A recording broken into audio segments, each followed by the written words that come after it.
Our bodies are as much as 60% water. All living things contain it, and like us, depend upon it for survival. Although 70% of the earth is covered with water, a staggering number of the world's poor lack even the most basic sanitation and access to clean water. 97% of the water on Earth is salt water. 2% is frozen in glaciers and ice caps.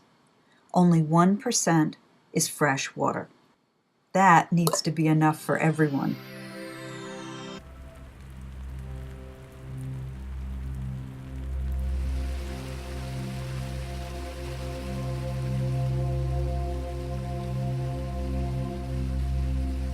You might have heard that we're running out of fresh water. This might sound strange to you because if you live in a place where water flows freely from the tap or shower at any time, it sure doesn't seem like a big deal. It's just there, right? Wrong. The only obvious thing about fresh water is how much we need it.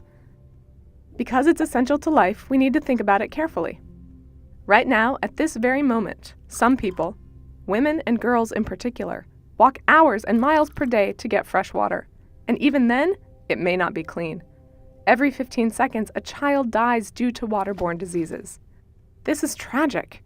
Walk mile after mile to collect water for bathing, cooking, cleaning, and for their families to drink.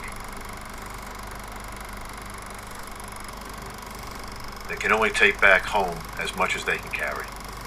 Often that water is teeming with bacteria that will make them sick. But they have little choice. To go without even this polluted water would mean dehydration and possible death. We can only go 3 days without water. Countless hours spent searching or waiting in line. Lives and days wasted by illness.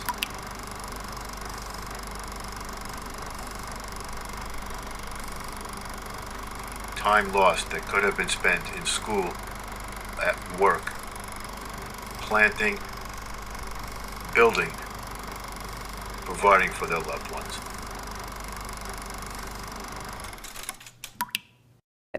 This is not something we normally think about, but it means recognizing how much fresh water matters for the flourishing of human and non-human life on Earth, now and in the future. How do we think about something as local as our faucets and as global as fresh water? Is there a connection between them?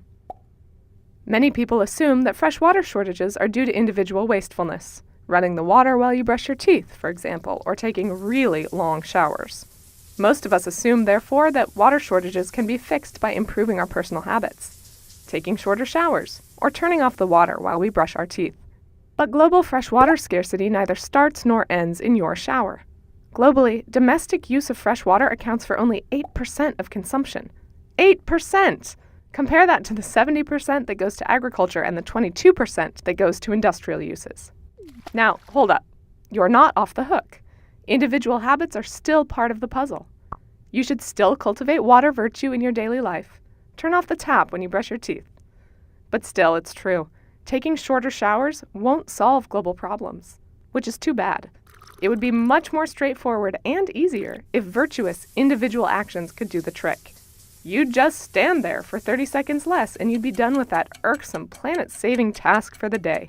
Well, that's not so much the case. Agricultural and industrial patterns of water use need serious attention. How do our societies value water, distribute it, subsidize its use in agriculture, incentivize its consumption or pollution? These are all questions that stem from how we think about fresh water's value. Is it an economic commodity? A human right? A public good?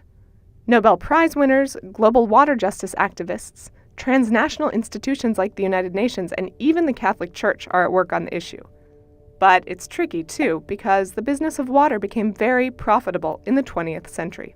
And profit is not the same thing as the common good. We need to figure out how to value fresh water as a public good, something that's vital for human and non-human life now and in the future. Now that's a virtuous, collective task that goes far beyond your shower.